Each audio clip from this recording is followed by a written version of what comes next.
after delivering the last batch of military canned goods and enough medicine to fill an entire city hospital to the wealthy residents of the Villa district. At that moment, my first reaction wasn't to settle the freight charges, but to immediately drive to the largest wholesale supply center on the outer ring road. There was only one goal in my mind: to turn that abandoned reservoir in my hometown into a fortress. The reason I was so tense was that I had a vague sense that the world was about to undergo a massive upheaval. As an experienced Chengdu truck driver, my sense of crisis had been honed through countless real-world operations. That day, I drove my heavy truck along the route to Longcheng Huafu in the western suburbs, where security was tight. The private road was better paved than the highway, surrounded by 3-meter-high barbed wire fences and dense woods. Zhang Zitian, that emerging biotech entrepreneur, left a deep impression on me with his requirements: a batch of military and self-heating rations in various flavors, portable water purification equipment imported from the US, and high-power diesel generators. What sent a chill down my spine were the medicines with foreign language labels, various antibiotics, sutures and needles, and other medical supplies. The sheer quantity made it seem like preparation for a major battle. He looked pale and seemed unusually anxious, pacing back and forth at the villa's entrance while a black satellite phone at his ear kept relaying urgent voices. The spread rate is 3 times faster than predicted. What? The source is still being traced. Zhang Zitian's fragmented words reached me. Global spread, hammering into my mind like a sledgehammer. Recalling posts I'd seen on some small forums half a month ago about rabies and aggressive patients, I realized the world might truly be on the verge of a massive change. When Zhang Zitian handed me a thick envelope as the final freight payment, I refused it. I told him I had a request. I hoped he would allow me to load some of his supplies into the remaining space in my truck. He finally nodded in agreement. The workers quickly filled the back half of my truck with supplies. I immediately jumped into the cab and started my heavy truck. I didn't even go back to the company or my rented apartment. Instead, I pulled out my phone and made a series of transfers. I checked all the savings in my bank account and every online lending platform I could name, all in the blink of an eye. Shaking my head, sums of money quickly flowed into my account, the numbers jumping rapidly, soon breaking through the 3 million mark. That was every cent I could muster. I didn't hesitate or feel regret, because I knew money could be earned again. My destination was only one: the abandoned reservoir in my hometown, built in the 1960s or 1970s. It had been abandoned around the year 2000. What drew me was its endless water source and the indestructible concrete dam. Without a second thought, I turned the truck around. With a deep, muffled roar, it didn't head toward the city, but in the opposite direction, charging toward the city's largest wholesale distribution hub, the Quoto wholesale market.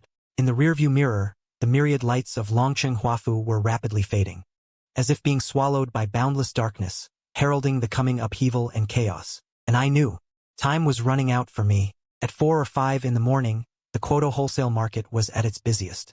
I drove the heavy truck straight to the warehouse of the market's largest grain and oil wholesaler, Sanmani. A warehouse keeper dozing at the door was woken by me. He yawned with a displeased expression, annoyed that I disturbed his sleep. Then I told him what I needed. My demands made his eyes widen, and he quickly began organizing workers to move goods. 20 tons each of vacuum-packed rice and flour, and as much cooking oil as possible.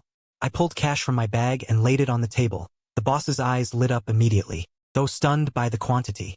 He immediately agreed to my request and started mobilizing resources, promising to cover the price difference. Staring at the half-meter-high stack of red banknotes on the table, his breathing grew heavy. He decided to clear out all his inventory. The power of money was unstoppable. In just under 2 hours, my truck was loaded with a heavy half-load of grain, like a mobile granary. After paying the balance, I immediately headed to the next supply area, like a precisely programmed automated machine. Darting through the vast market, dried goods section, spice section, high-energy snack section, if there was stock. I took it all without asking the price. Dried seaweed, shiitake mushrooms, these dried goods, when rehydrated, would provide me with precious vitamins. Salt and sugar as strategic supplies, I directly grabbed half a ton of salt and a few hundred caddies of white sugar. As for cartons of chocolate, energy bars, and compressed biscuits, they could replenish my energy in the shortest time.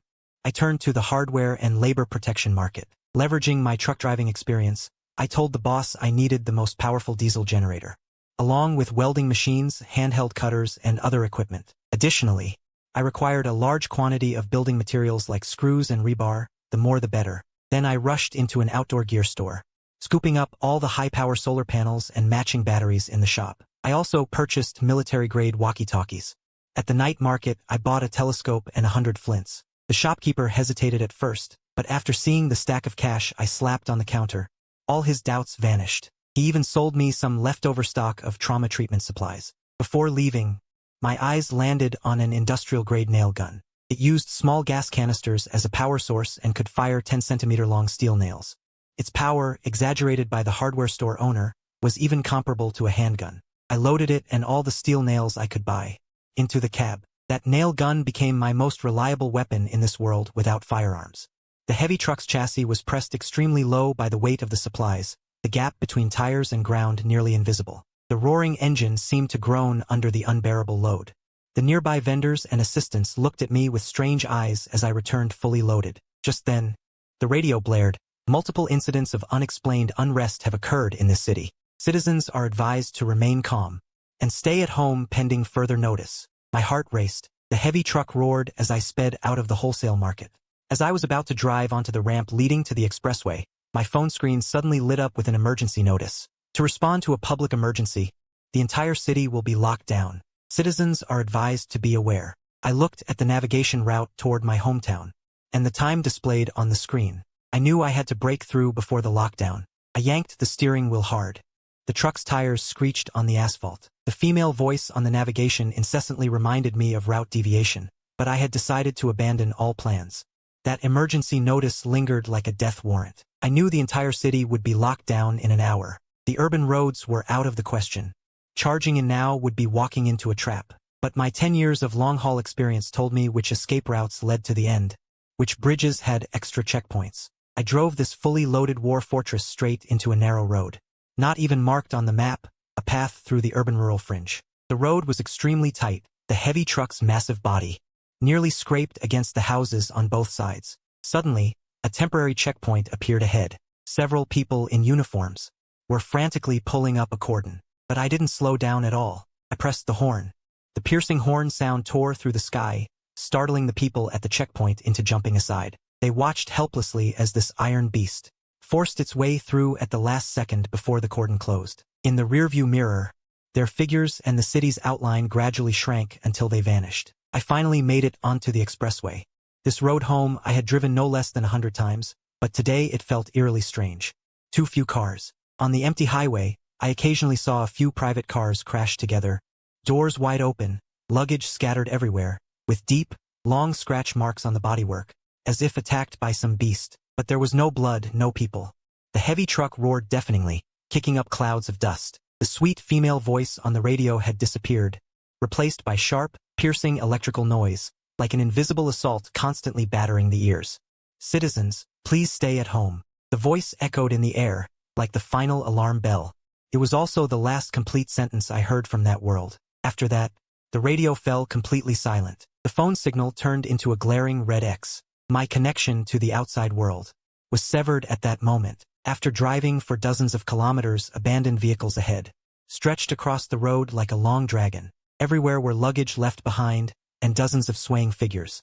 Caught in a dilemma, I helplessly yanked the steering wheel and drove the heavy truck through the guardrail, off the roadbed. This truck had a high chassis. If it had been a sedan in this situation, it would have been stuck by now. Just then, 3 figures appeared ahead.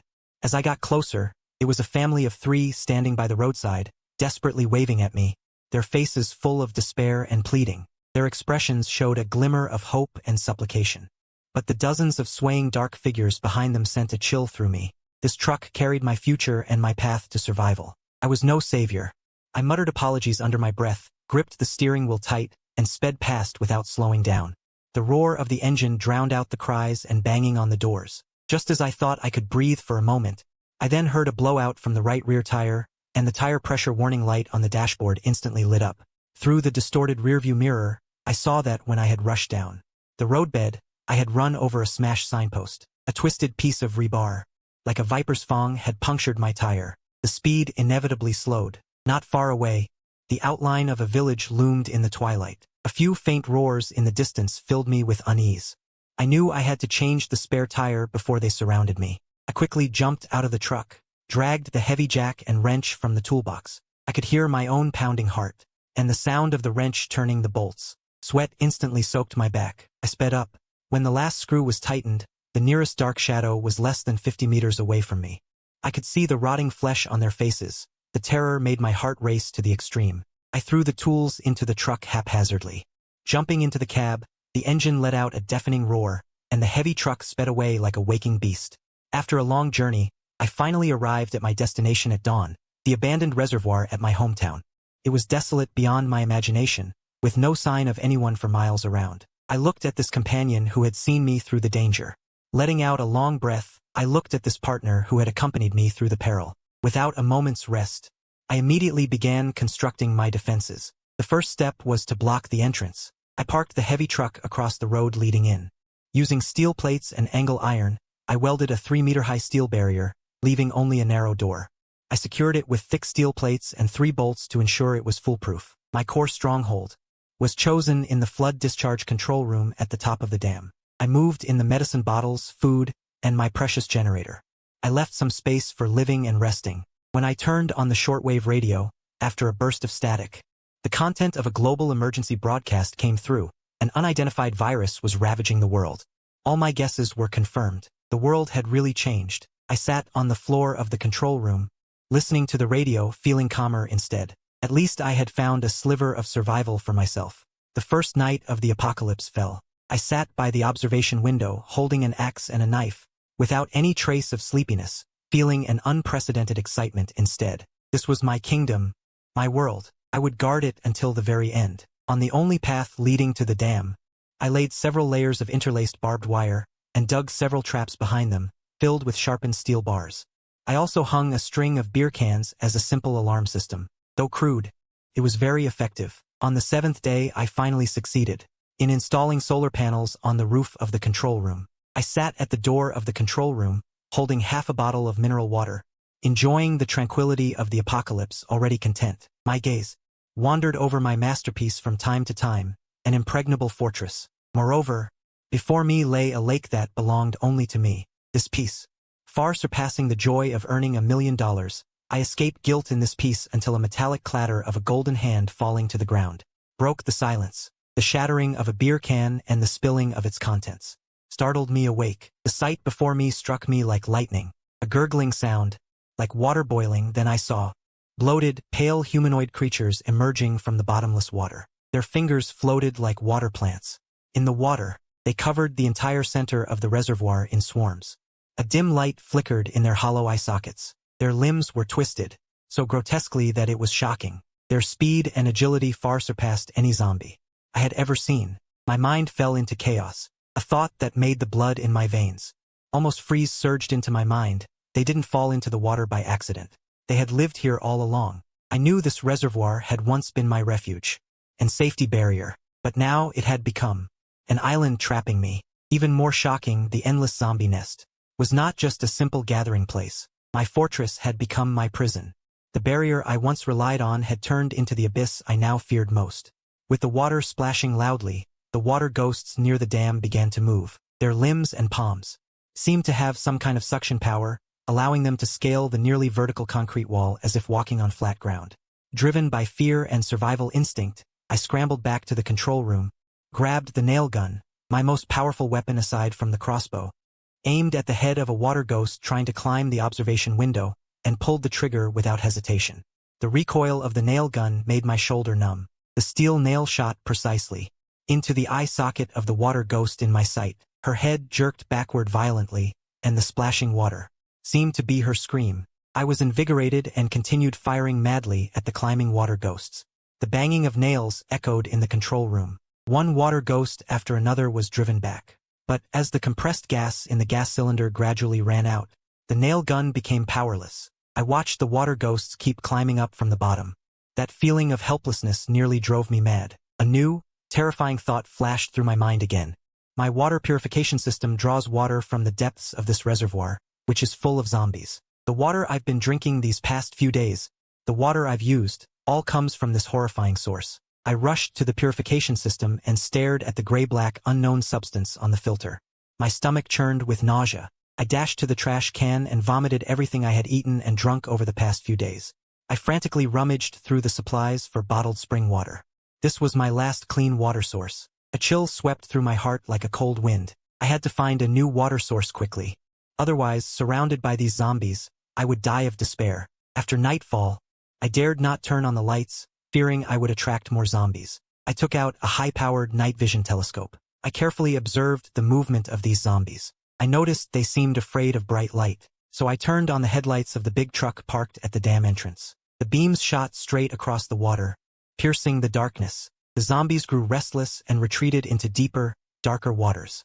But this was only temporary calm. After the sun rose during the day, they would reappear. However, at dusk and night they were most active. This discovery gave me a momentary relief, but new challenges soon followed. I began searching for answers on an old local map. I licked my dry, cracked lips. My Adam's apple bobbed, but I couldn't muster a drop of saliva. The last half bottle of purified water had been finished 3 hours ago. I crumpled the empty bottle, making it crackle, and finally placed it solemnly in a corner, lined up with a dozen other empty bottles like soldiers in a row, silently telling the story of dwindling resources. My gaze fell on the Swiss-made, top-tier portable water purification system from Cater. My expression was complicated. This thing had once been my ace in the hole for safe drinking water. Now it had become my greatest psychological burden. I took the risk of opening the filter cartridge. The gray-black slimy substance attached to it, with a faint rotting stench, made my stomach churn again. Although the main filter unit claimed to filter out viruses and bacteria, just thinking that this water came from that floating abyss, the psychological shadow far outweighed the physical thirst. Can't drink it, I muttered to myself. Life would end due to water shortage. The reservoir was no longer a source of life, but a culture medium full of malice. I forced myself to calm down. I walked to the pile of supplies and began a second thorough search, targeting anything that might hold relevant information. First, I went through the cardboard boxes I had obtained from Zhang Zitian, the ones stamped with biohazard symbols. Other than expensive medicine and medical equipment, I found nothing. Despair began to creep in like vines. Just as I was about to give up, my finger touched a hard corner. Inside a layer of a stiff canvas folder, my heart stirred. I carefully pulled out a large-scale regional geological and hydrological map from Beijing's Ingsufeng. It was titled. The edges were worn and yellowed, but the lines and annotations were exceptionally clear. The reservoir lay at the center like a blue scar. Surrounding mountain contour lines, groundwater levels, and even abandoned mine shafts were marked. About 5 kilometers upstream from the reservoir, in a mountain hollow, there was a spot circled in red, with a handwritten note, a stable spring. 1979 survey team record. It was Zhang Zitian's handwriting. My heart leaped. I realized this map might be one of the true escape routes Zhang Zitian had prepared for himself.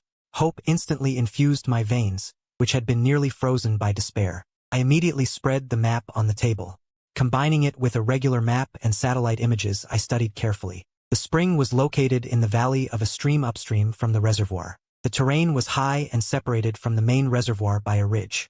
Theoretically, it could avoid contamination. But the road leading there had long been abandoned. I would have to trek through dense forest on foot, leaving the solid fortress and entering the unknown wilderness, possibly full of mutated creatures and potential enemies, or staying here waiting to die. I didn't hesitate too long.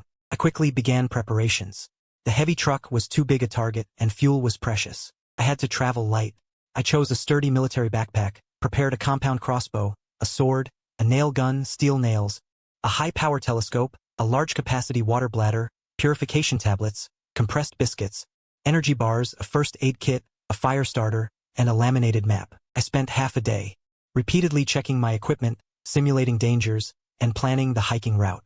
Finally, in the dim light of dawn, I took a deep breath, nimbly climbed over the barrier, and disappeared into the dense forest on the other side of the reservoir dam. For the first time, the lonely fortress was completely empty. On the mountain path covered with fallen leaves, every step was extraordinarily clear. Thus began this journey of uncertain fortune. The air in the valley was damp and heavy. Carrying the smell of rotting vegetation and damp earth, I took every step with extreme caution. I noticed freshly broken branches in the underbrush, deep claw marks on tree trunks. I realized the woods held something worse than ordinary beasts. I slowed my breathing further, adjusting my direction by the map and the sun's position. Using cover to avoid exposure, after 2 hours of trekking I reached the first dry riverbed, marked on the map. As I prepared to advance along it, urgent rustling came from the left bushes. I instantly ducked behind a pine tree, aimed at the sound, and saw 3 infected wild dogs burst out. Their fur was falling off, flesh rotting, saliva thick and sticky, their eyes wild and aggressive. They fanned out to surround me. Fast, but I stayed calm. First, with the compound crossbow, I shot the lead dog precisely through the eye socket, killing it. The other two infected dogs, enraged, sped up and lunged. I had no time to reload the crossbow, so I hit one dog in the chest with the nail gun. When the other closed in, I slashed its belly open with the machete, then stepped forward to finish it off. The fight was over. I quickly checked the surroundings, confirmed no other threats, then carefully retrieved the crossbow bolt. Gripping the machete, I stared at the rapidly rotting infected dog corpses, my heart heavy. The environment was far more dangerous than I had expected. I dared not linger, and trudged on for another hour. As I approached the target valley, I spotted half-worn footprints. The one who left them was heavy. The strides were steady, meaning other survivors were here. My heart immediately tightened. I crouched down for a closer look. The tracks led toward the valley, left within the last day or two. Not knowing friend from foe, I grew more cautious, advancing step by step, pausing often.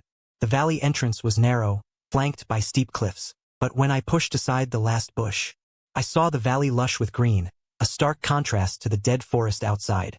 At the far end near the cliff, a clear spring gushed from a rock crevice, forming a pool before, trickling away as a thin stream out of the valley. A spring. Joy surged through me. But I forced myself to stay calm, hit again, and observed with binoculars for nearly half an hour. After confirming no danger around the pool and no signs of other activity, I cautiously approached it, glancing around alertly, then knelt by the water. It was crystal clear to the bottom. I cupped some and sniffed, just a faint earthy and mineral smell. A simple water quality test strip showed. After safely dropping in water purification tablets, I took a small sip. The water was sweet and refreshing. I couldn't help but gulp it down until my stomach felt full. Then I immediately pulled out all my water bags and greedily started filling them. When I was working on the second bag, a deep, steady voice came from the rocks behind me to the side, and my body froze instantly. Slowly turning around, I saw a protruding rock where an old man stood, wearing a faded, much-washed old military uniform, with a gaunt face and eyes as sharp as an eagle's. In the old man's hands was a well-maintained, double-barreled shotgun. I slowly raised my hands to show I meant no harm, but I didn't let go of the water bag in my hand. I mean no harm, I'm just looking for some clean water. I tried to keep my tone calm. It's taken, the old man said, his voice flat. Turn around. Do you want me to say it twice? My mind raced.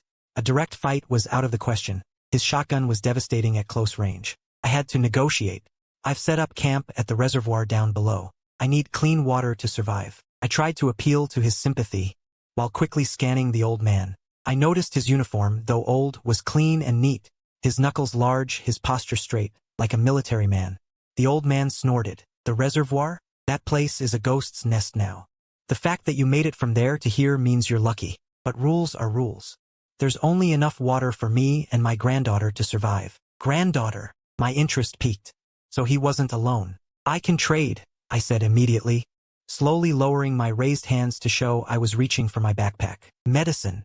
Compressed biscuits, painkillers. I only ask for enough water. The word medicine seemed to make the old man's eyes flicker slightly, but the shotgun remained steady.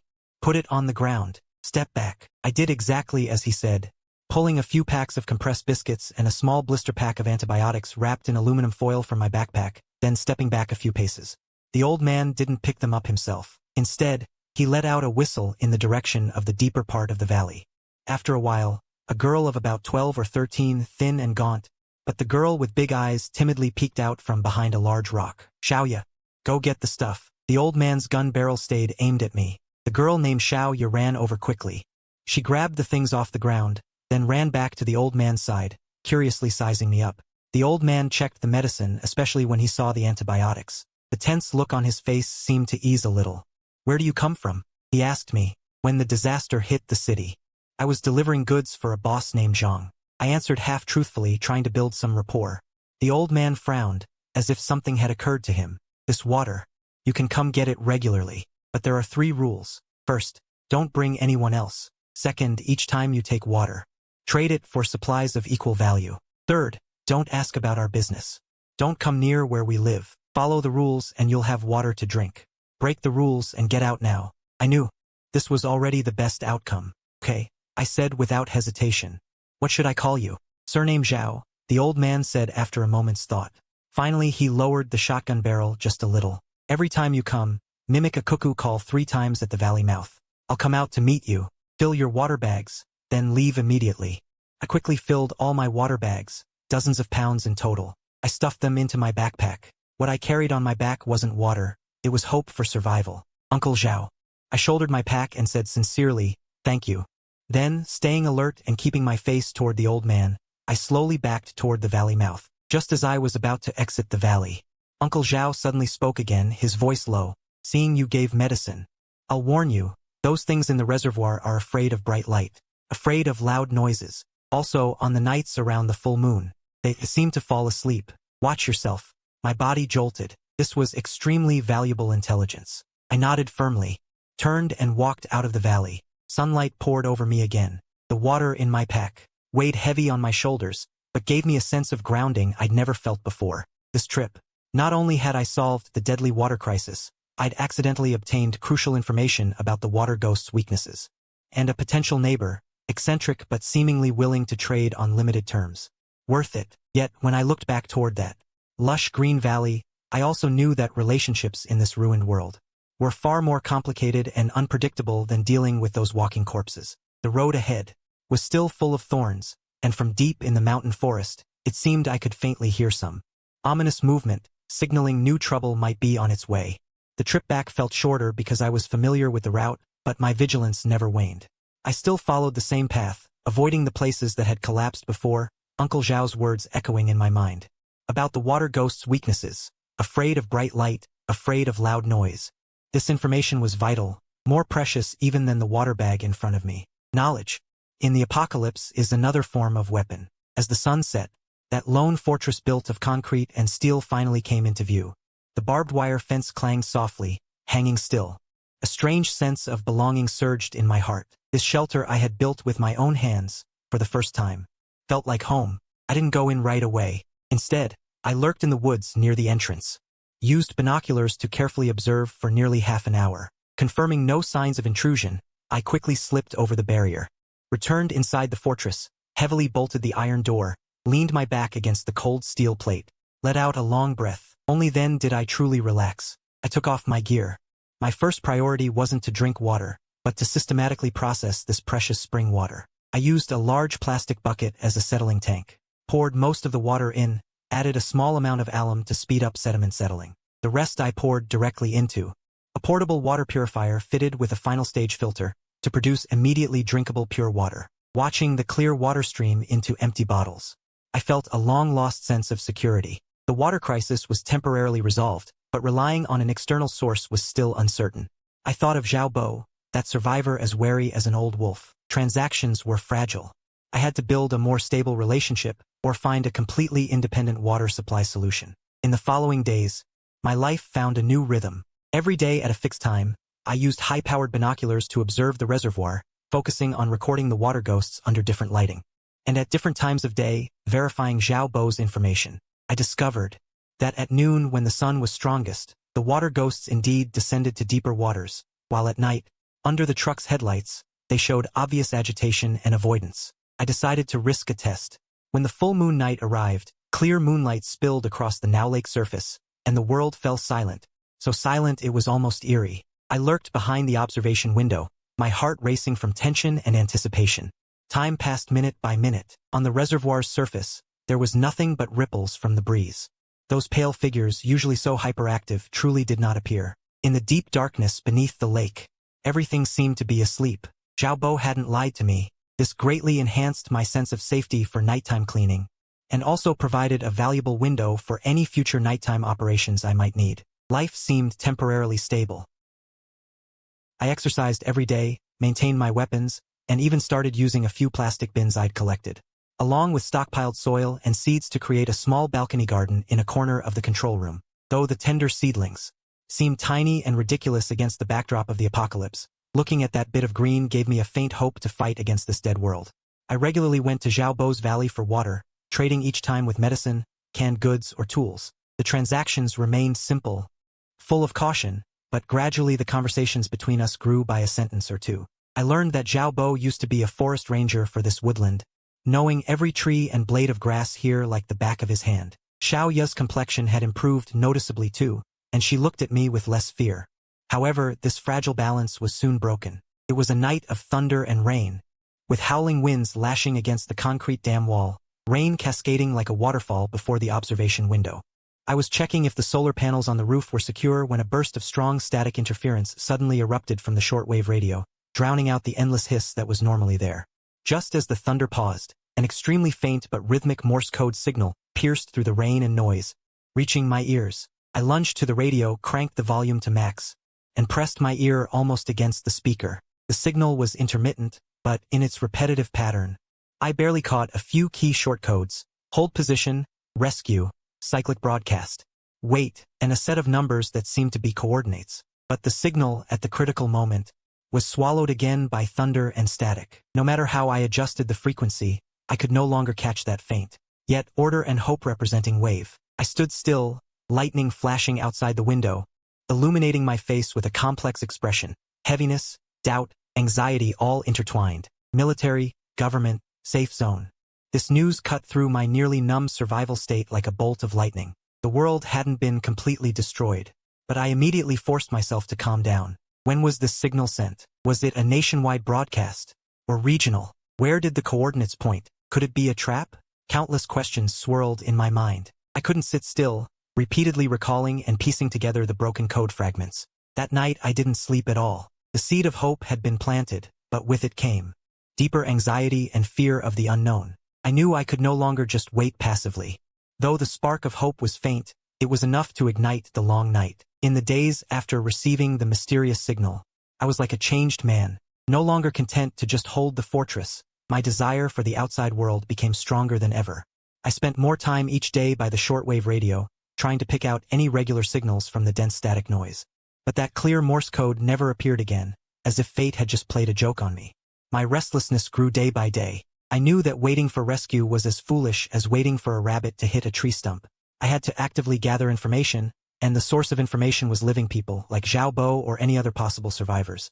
I stepped up my reconnaissance of the surroundings, no longer limited to observing the reservoir through binoculars. I began systematic patrols, expanding my observation range to the surrounding area, especially a few roads that might lead to the outside world. Early that morning, before the dew had dried, I left the fortress fully armed again. I didn't head toward the valley this time, but chose another long-abandoned forest firebreak. This road, in theory, could lead to a small town dozens of kilometers away. I traveled farther than before, more cautiously. About 3 kilometers from the fortress, at a fork in the road, I suddenly stopped. On the muddy road surface, there were clearly several tire tracks, not the wide tire marks of my heavy truck, but the more common tread pattern of an off-road vehicle. And the tracks were fresh, likely left after the rain, no more than half a day old. I crouched low and observed carefully. The tire tracks came from the direction of the small town. It swirled around here in a slightly messy manner before pointing roughly in the direction of my fortress, not just passing through. It had a clear target. I followed the tire tracks carefully for several hundred meters. The tracks eventually disappeared on the gravel road leading toward the reservoir, no longer clearly distinguishable, but near the tracks, I found a crushed sardine can with foreign writing on it, and there were leftover scraps inside that hadn't been cleaned out. Also, there was a paper file folder carelessly discarded, caked with mud. I carefully pried open the file folder with the tip of my knife. It was empty inside, but on one corner with writing, a familiar blue shield star logo and the biohazard symbol, pierced into my eyes like an ice pick. It was something from Zhang Zitian's place. A chill shot straight from my spine to the top of my head. These people not only had armored vehicles but were also likely connected to Zhang Zitian, or even targeting me and my hoarded supplies. The name Lao Mo flashed through my mind. Though I'd never met him, an instinctive sense of danger tightened every muscle in my body. I quickly erased any trace of my presence and retreated like a ghost. Back in the fortress, I felt an unprecedented urgency. The known threat came from inhuman infected creatures, but now a more dangerous man-made calamity was at the gates, and they might have some knowledge of my situation. I immediately got to work. First, I reinforced the defenses. On top of the existing barbed wire and traps, I used various collected materials to set up more tripwire alarms, dug more pits, covered with camouflage on key paths, with sharpened steel rods planted at the bottom, and even turned the last few liters of fuel into a few simple Molotov cocktails as a trump card for critical moments. Second, I had to figure out who these people were. Going head-to-head was a bad strategy. Knowing the enemy and yourself was the only way to survive. I thought of Uncle Zhao. The old man knew this area like the back of his hand, and his range of activity might be wider. The next time I went to the reservoir, I described the tire tracks and the file folder to Uncle Zhao.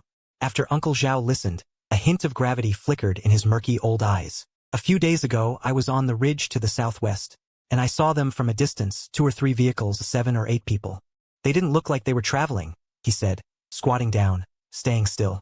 Looked like they were searching for something, or someone. That news confirmed my suspicions. Thanks, Uncle Zhao. I understand. I pushed over an extra pack of salt and a few boxes of matches as a thank you.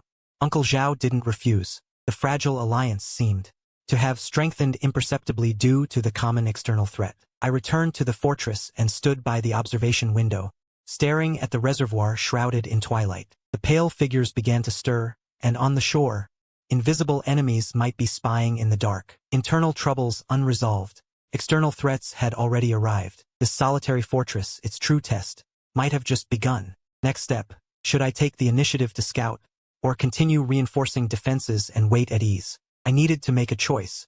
The oppressive feeling of a coming storm lasted 3 days. I was like a beast with taut nerves, spending most of each day at the observation post. The lens of my binoculars swept repeatedly over every small path leading to the dam, every edge of the woods.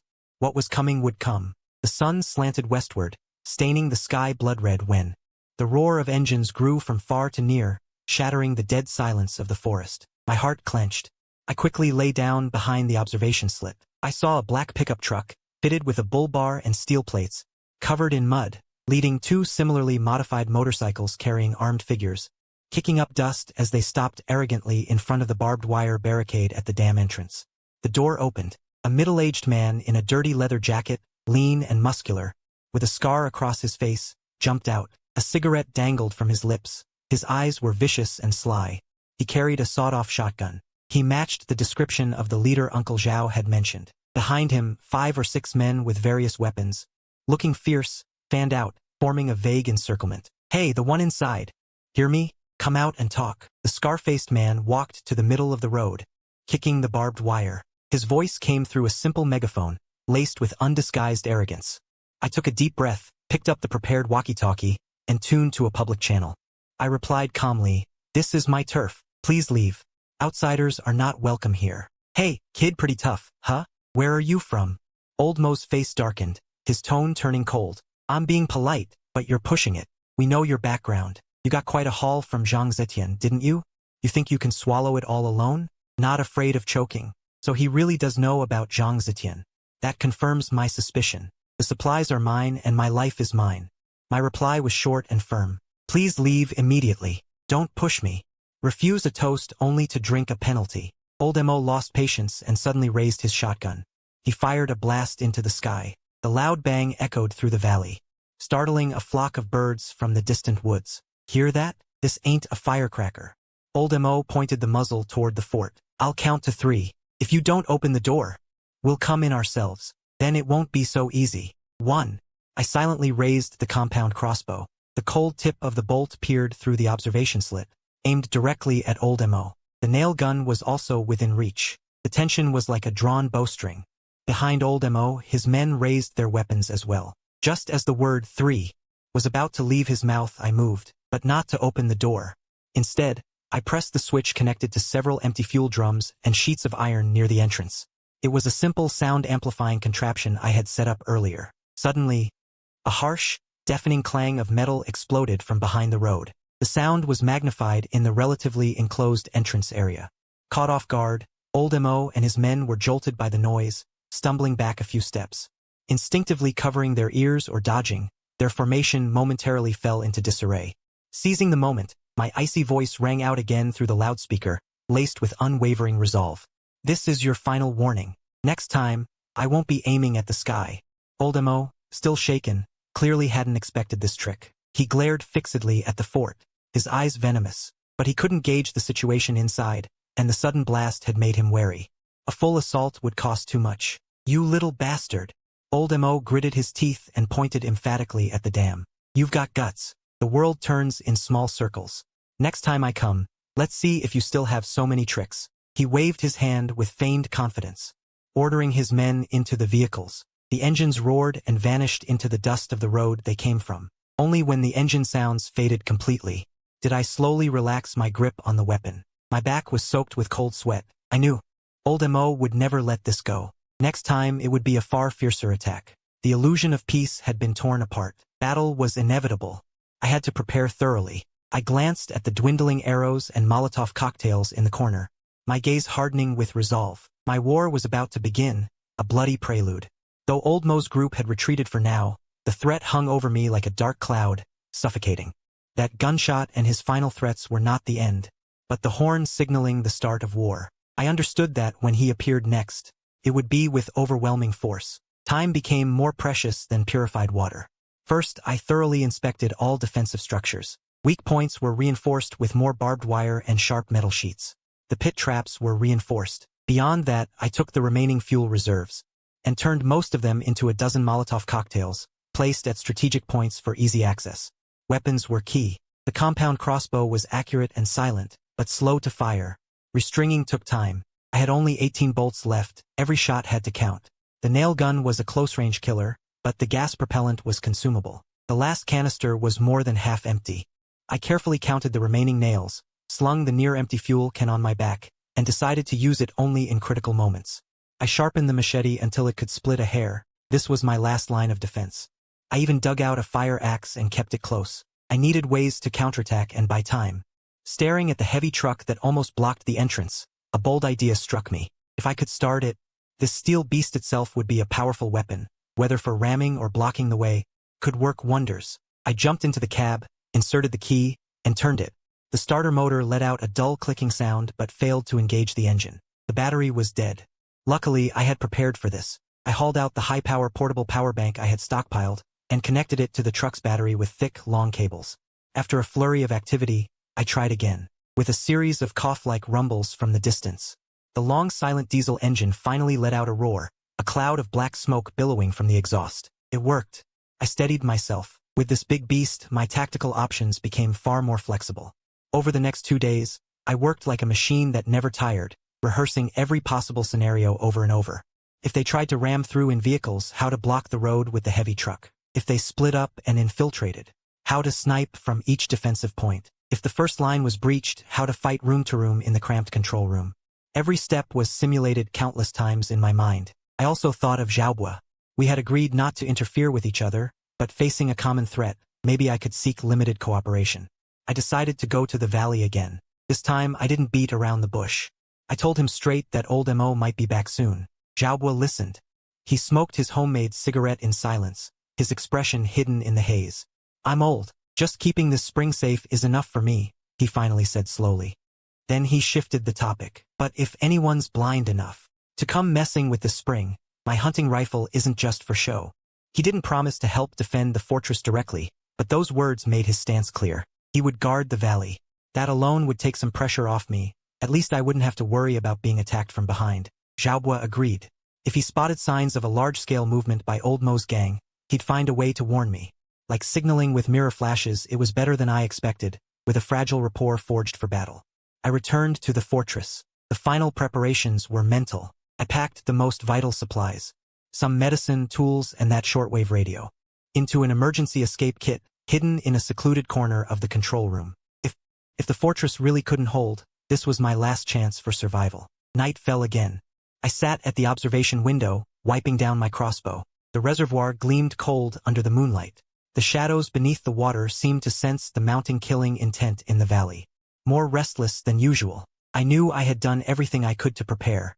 Now it was waiting and fighting. I kept polishing the crossbow bolts until they shone. The cold touch of the metal gradually calmed my chaotic thoughts. Survival was never a dinner party. Since there was no avoiding it, let it come. My eyes sharpened in the dark like a hawk ready to hunt. The oppressive silence was shattered at dusk 3 days later. This time, the engine roar was far denser and heavier than before. I saw not pickup trucks and motorcycles, but 2 modified SUVs welded with thick steel plates, boards nailed over the windows, and a similarly fortified pickup truck. A man even stood on its roof. Their numbers had doubled, and their weapons were more advanced. I even caught sight of a standard-issue rifle. Old Mo came prepared, determined to win.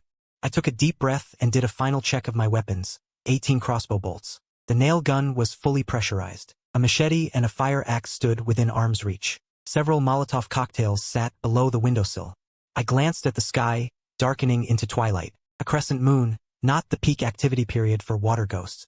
But that didn't mean safety. Oh, the shrill honk of a car horn came from Old Mo's side. As a signal to attack, the two SUVs revved their engines in tandem and charged straight at the barbed wire and barricades. The wooden stone barricades groaned under the impact of the steel beasts. The barbed wire was torn and crushed flat. The first line of defense seemed fragile against overwhelming force. Now, my eyes sharpened. Instead of focusing on the SUVs that had broken through, I slammed a remote button. That switch controlled the electric detonators I'd buried earlier at several preset points near the entrance. Simple explosives improvised from firecrackers and gasoline. Several explosions erupted at the entrance, not huge but loud enough. A flash of fire.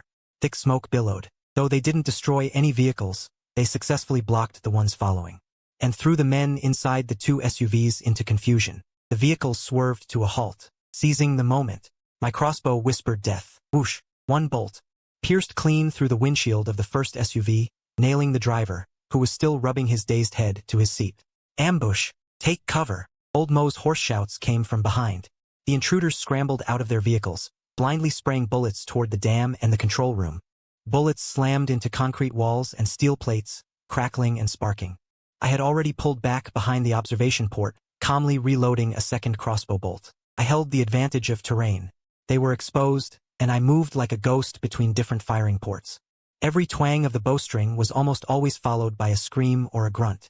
My target was clear: prioritized threats armed with long guns, rifles, and shotguns. The fight instantly escalated into a frenzy. Under my carefully laid defenses and precise cold shots, they could barely move forward.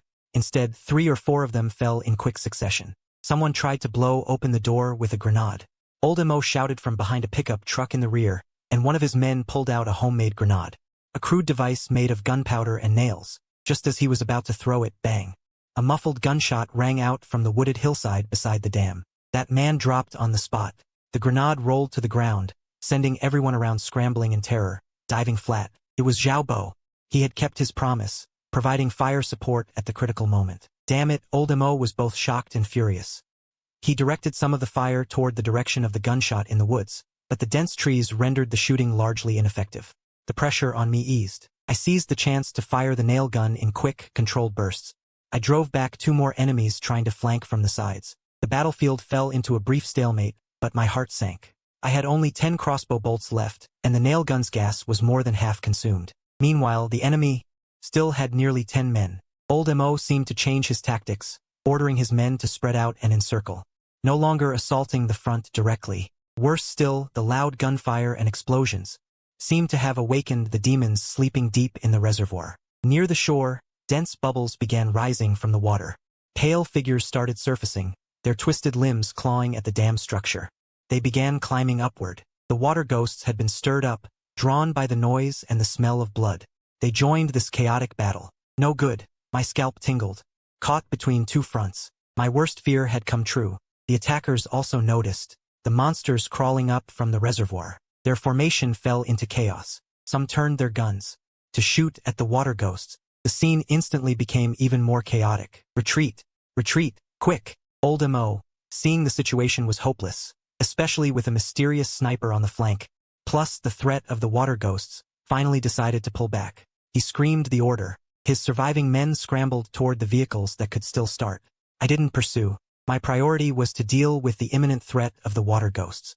I lit a Molotov cocktail and hurled it forcefully onto the slope of the dam, right where the water ghosts were thickest. Flames roared up. The scorching blast wave forced the water ghosts that hadn't dodged to let out sharp shrieks, retreating or falling back into the water. Taking this chance, Old Mo and his battered crew, leaving several corpses behind, fled in their black modified SUV. The battle was over. The air was thick with the stench of gunpowder, blood, and burnt flesh. I slumped to the floor of the control room, gasping for air. Sweat soaked my clothes. I stared at the wrecked battlefield outside, the burning flames, and the pale figures lingering near the water's edge. There was no joy of victory in my heart, only the exhaustion of survival and deeper worry. How was Zhao Bo? He had fired just now. Had he been exposed? After this stimulation, would the water ghosts become even fiercer? The fortress held, but at a heavy cost, and the road ahead seemed even more shrouded in mist. In the distance, faint, sporadic gunfire sounded again. Were the routed troops running into something? Or were other survivors attracted by the commotion here? This game of survival in the apocalypse was far from over. I waved away the lingering smoke before me. Morning light pierced the darkness, revealing the brutal battlefield without mercy. The entrance was a mess. Twisted barbed wire and broken barricades tangled together, along with several cold corpses, some of Old Mo's men, and some water ghosts killed by bullets, or burned to a crisp. I didn't go out to clean up immediately, suppressing the overwhelming fatigue and disgust. I first raised my binoculars to carefully scan the surrounding woods, especially the direction Zhao Bo had fired from yesterday. After confirming no unusual movement, I let out a small sigh of relief, but I dared not let down my guard. Though Lao Mo retreated in defeat, he might not have fled far. Likely he's lurking nearby, watching. I must deal with the scene as soon as possible. On one hand, to eliminate safety hazards, the unexploded ammunition, and the bodies that could cause plague. On the other hand, I also need to recover any usable resources.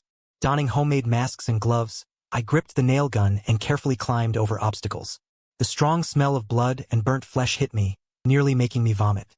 I first checked the human corpses. Not much gain, just a few scattered bullets, several heavily worn machetes, and a bit of compressed biscuits. From the driver pierced by a crossbow bolt, I found a blood-soaked notebook. I hastily stuffed it into my pocket. Then, I turned my attention to the wrecked SUV. The fuel tank had leaked empty, but I removed the usable side mirror, the car battery, some wires, and small tools. Most importantly, I found half a box of military rifle rounds in a hidden compartment in the trunk. Though I don't have a matching gun, this is definitely hard currency. Disposing of the bodies was the biggest psychological test. I dragged the invaders' corpses to a downwind spot far from the reservoir, dug shallow graves, buried them, and made simple markers.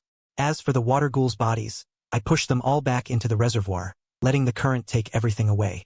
After finishing, I was nearly exhausted, but I dared not rest.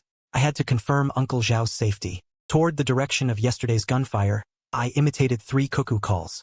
Soon, from the forest on the opposite hillside, sunlight reflected off a small mirror. Flashed 3 times. That was Uncle Zhao's agreed safety signal. My heart leaped with joy. I immediately rushed toward that direction. In a hidden rock crevice, I found Uncle Zhao. The old man was pale. Blood seeped through the left sleeve of his old army jacket, already roughly bandaged with cloth strips. "Uncle Zhao, you're injured." I hurried over. "It's nothing." He waved his hand, but his voice was clearly weak. "Those bastards have terrible aim." A stone chipped up by a grenade scratched me. He rarely showed an approving look. "That place of yours, you defended it like an iron bucket." I took out the first aid kit and carefully applied medicine and bandaged him. "I owe it to you being here yesterday. If not for you, those bastards might have targeted my spring." "I couldn't care less," Uncle Zhao snorted, but he didn't refuse my help. "Some died, some fled, but Lao Mo escaping is still a threat." I reported the situation to him. Uncle Zhao was silent for a moment, then said, "I observed their escape direction. They went west. Over there, the mountains are high and forests dense. There's an abandoned mining area, easy to hide. You'll need to be more careful from now on." I nodded, understanding in my heart. After this battle, the bond between Uncle Zhao and me had surpassed the initial fragile transactional relationship. I wanted to invite Uncle Zhao and Xiaoya to stay at the fortress temporarily. After all, it's safer, but Uncle Zhao refused. "This old bones of mine are used to the mountains. Your place is too conspicuous a target. After this, it'll be even more eye-catching. With me here, I can serve as a hidden lookout for you." I didn't insist. Leaving behind more medicine and food, I set out on the return journey. On the way back to the fortress, my mood was hard to conceal, complex. Though my alliance was more solid, the enemy leader had escaped, the fortress had been exposed, and the threat of water ghouls was undiminished.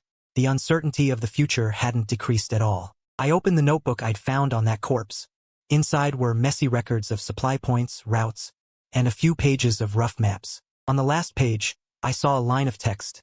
"Boss Zhang's hidden stuff is definitely in the reservoir. The boss said we must get it. I heard it's related to evolution." I frowned, thinking again of Boss Zhang. The content I heard over the phone seemed to hide even deeper secrets. I vaguely felt that Lao Mo and his gang were perhaps just pawns in this foggy chess game. The direct impact of the fortress defense battle was a huge consumption of resources and severe damage to the fortifications.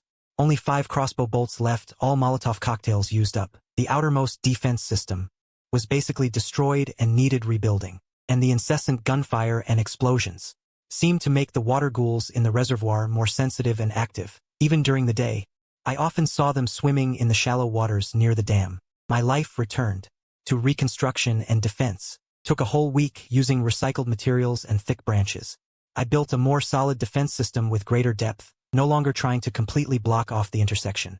Instead, I set up multiple obstacles and traps, aiming to continuously wear down the enemy and buy myself reaction time.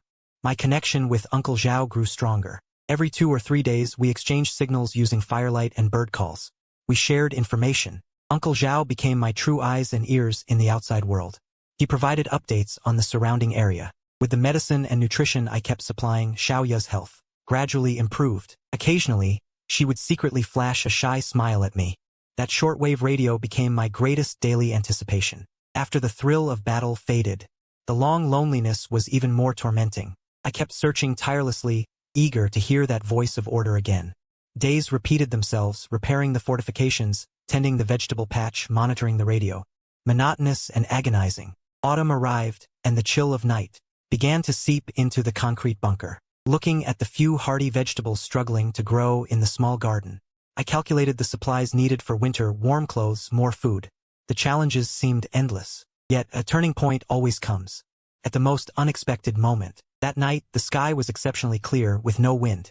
As usual, I turned on the radio at midnight, aimlessly tuning through frequencies. Suddenly, a clear voice signal, unlike any noise I'd heard before, came through. With a faint electrical crackle, "This is Hope. Secure zone." Frequency. Repeat. "This is Hope. Secure zone. Our forces have completed the clearing of major cities. We are establishing and restoring order. Survivors, hold your positions. Conserve your strength. Rescue units will radiate outward as planned." The signal was much clearer than last time, and no longer Morse code. It was a real human voice. Though slightly intermittent, the key information was unmistakable. The secure zone truly existed. There was a rescue plan. My hands trembled slightly with excitement. I held my breath, afraid to miss a single word. The broadcast repeated the location of the secure zone, the conditions for accepting survivors, and basic survival advice. This was no longer a faint hope. It was an official broadcast, a signal that truly existed. I took out the map, quickly found the location mentioned in the broadcast, and circled it solemnly with a pen. A long but clear route. It was like a light lit for me in the darkness. That night, I repeatedly listened to the broadcast I had recorded on my phone, planning the route, leaving the bunker to head for the secure zone. That thought had never been so clear and strong. I knew the road ahead would be fraught with danger, but staying here meant surviving only as a wild man trapped on an isolated island. Their order existed. Their civilization lived. Through firelight signals, I relayed this news to Uncle Zhao using simple codes. His reply came quickly, equally short and meaningful. "The road is long. Take care." The old man didn't seem to plan on leaving. I understood. For someone like Uncle Zhao, attached to his homeland, and accustomed to life in the mountains, the unknown distance might be more unsettling than familiar dangers. Each to his own. I respected his choice. I began preparing more actively for the long journey. Maintaining weapons, packing gear, securely hiding supplies that were hard to carry, and leaving enough essentials for Uncle Zhao and Xiaoya to last a long time. The dawn of hope had appeared, but the path to the light was destined to be thick with thorns. The next departure would be a true expedition. The goal was no longer a water source a few kilometers away, but hope hundreds of kilometers distant. In the days that followed, I was like a clock wound tight, busy and fulfilled. With a clear goal, every preparation had direction. First, I gave the heavy truck a thorough overhaul, replaced aging filters, checked the brakes and tires, and filled the tank with precious diesel. I converted the cab into a temporary mobile fortress, reinforcing the doors and windows with steel plates and leaving firing ports. I carefully planned the tools and loaded the most vital supplies: food, water, tools, and that precious shortwave radio. I cleaned the weapons again, especially the crossbow bolts, wiping them repeatedly as I checked the tension. The nail gun was out of gas, but I didn't discard it. Maybe I could find a substitute gas source along the way. Machete and fire axe are my melee mainstays. From old Mo's underling, I wrapped the captured rifle rounds carefully, though I had no gun then. But maybe in the future, they'd be chips for crucial resources. I spent a lot of time studying maps. From Hongyan Reservoir to the safe zone, I'd need to cross complex mountains, towns that might already be dead cities, and long highways. I marked several possible routes, assessing each one's risks. Which path might have fewer zombies but a longer detour, which route was shorter but required passing through a city, and where there might be gas stations or supply points, I also didn't forget the fortress. After all, this was where I'd survived for so long. Actually, I carefully sealed most of the supplies I couldn't take, like some food, tools, and other gear, and hid them inside the dam. In a dry drainage tunnel maintenance room, I left a message in a hidden spot for any future rescuers or survivors, briefly explaining the situation here and where the resources were. Before leaving, I went to see Uncle Zhao and Xiaoya one last time to say goodbye. I left behind most of my stockpiled medicine, salt, and some long-lasting seeds. Uncle Zhao looked at my packed gear, was silent for a long time, and finally just patted my shoulder hard. He handed me something wrapped tightly in oilcloth. Take this. For self-defense on the road. I opened it and saw a perfectly maintained Type 54 pistol reeking of gun oil, along with 2 fully loaded magazines. This was definitely a heavy gift in the apocalypse. Uncle Zhao, this is too valuable, I said, shocked. I won't need this stuff. Long road ahead. Uncle Zhao waved his hand, his eyes complex. Remember, human hearts are more poisonous than ghosts. Don't trust easily out there. Xiaoya, her eyes red-rimmed, also pressed into my hand a slightly crooked piece knot she had woven herself. A warm surge filled my chest, and I nodded heavily. This bond forged in the doomsday was precious beyond measure. I chose a clear morning for departure. I did a final check inside and outside the fortress, closed all doors and windows. In the dawn light, the reservoir glistened, as if nothing had ever happened. This place had buried my fears and witnessed my growth. I started the heavy truck, the engine roar sounding again. This time, it wasn't charging into battle, but heading toward hope. I took one last look in the rearview mirror at the concrete solitary fortress fading away, then set my eyes firmly on the long, unknown road ahead. The wheels rolled, kicking up dust. This lonely watchman set out on his journey once more. But this time, my destination was hope. The heavy truck drove on the abandoned highway. The scene outside was the standard template of the post-apocalypse. Rusted, abandoned cars were scattered along the road. Towns were dead silent, houses broken, weeds overgrown.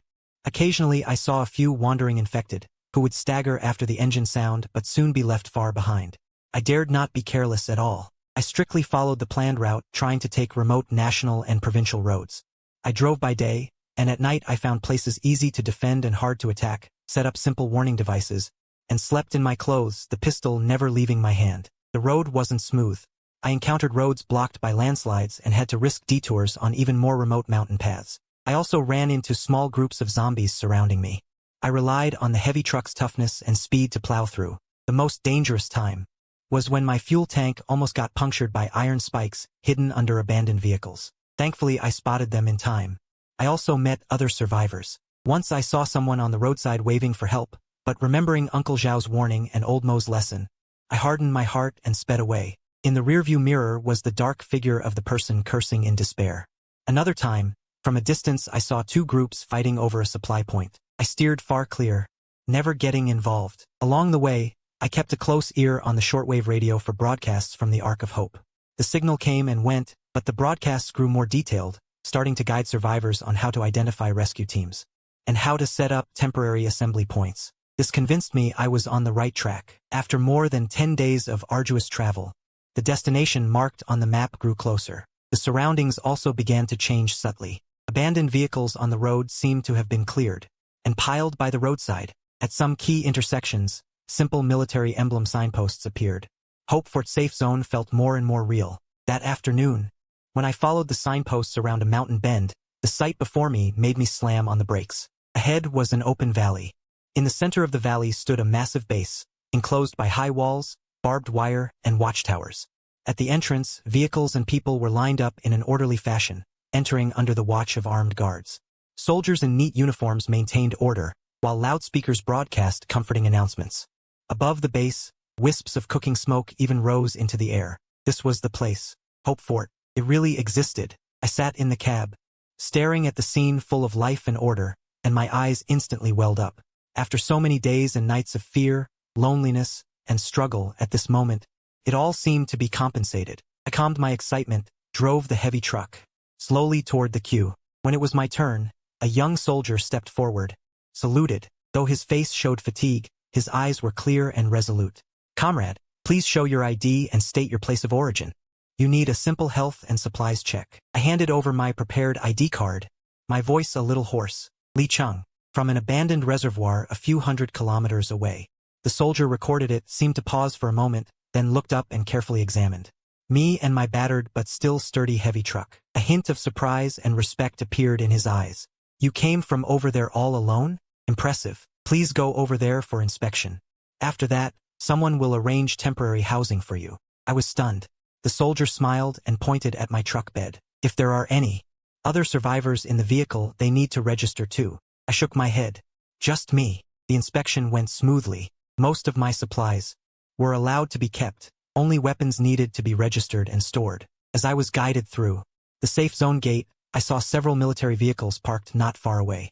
A middle-aged officer with stars on his shoulders was listening to a report.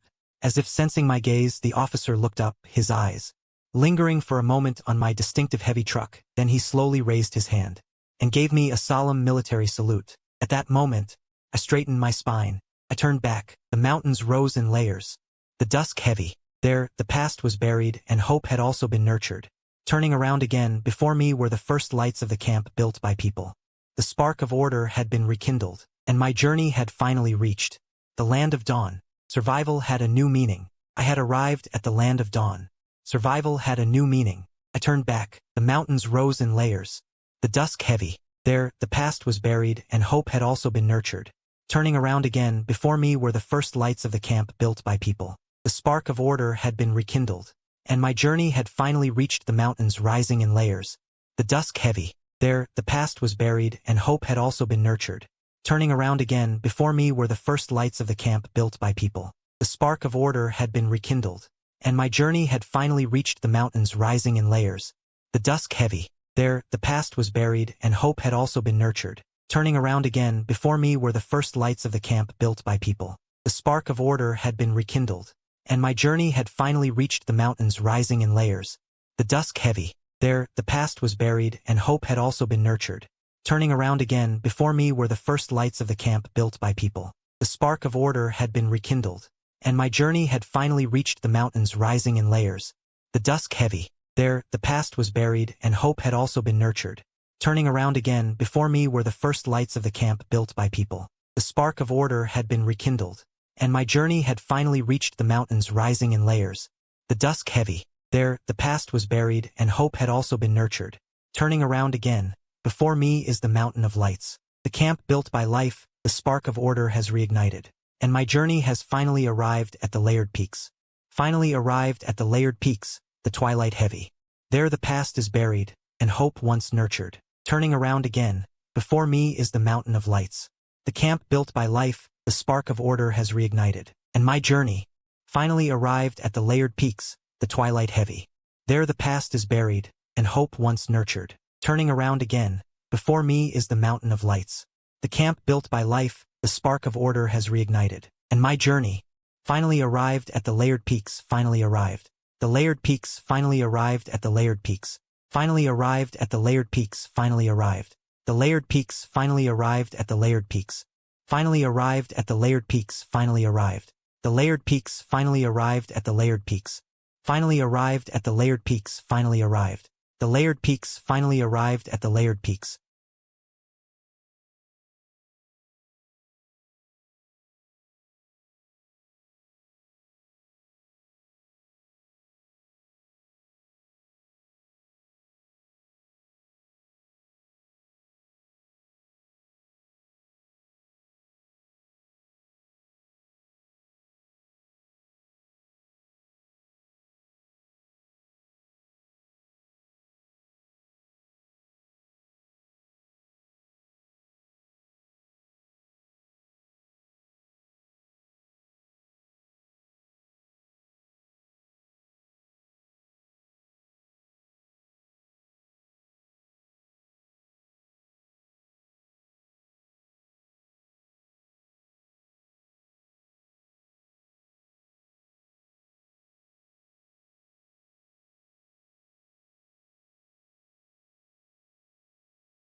And stop it now, we get after it to be backing down low, we going there and stop it now, we get after it.